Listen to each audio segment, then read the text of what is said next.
Good morning everyone! Andito na naman ako guys. May natanggap na naman ako na parcel. Ito, bubuksan ko para makita ko kung tama ba yung tag-deliver sa akin. Ito na, oh. In-order ko ito guys sa TikTok. So, first time ko ito nag-order. Tinuruan ako sa anak sa aking kasamahan dito sa bahay, nag-alaga sa apo ko. Siya nagturo sa akin paano mag-order sa TikTok. Pero, nakalimutan ko na. Nako, ang matanda. Malilimutin na. Sige lang. Umorder uli. Ito na. Madali lang matanggap ang sa TikTok. Maganda. Wow, ang ganda naman. Wow, meron naman ako bagong pampaligo. Oh, tingnan mo. So, XL pala ito. Ito ang pang-itaas. Yan. Ang ganda, di ba?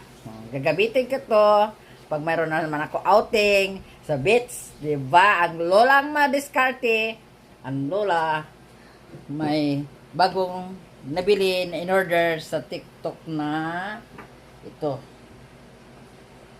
Di ba? Ang ganda, oh. Maganda yung black dito kasi hindi mahalata yung bil-bil yung matataba natin yung sa tiyan. Iba na itong kulay. Pagka-match red pa rin ito sa akin mga suot na sapatos pandagat. Wow! Nandito na Hans! Binuksan ko na. Ito ang kalabasan. Yan. Yan. Ang aking in-order na Rash Guard. Ang ganda naman kay may cover. Parang skirt. Hindi na shirt. Tapos, pwede naman akin ito parisa ng black naman na pambaba. Diba? Dalawa na ito. Ito, paparisan ko ng pandalawang pambaba. Pang black. Ito isa.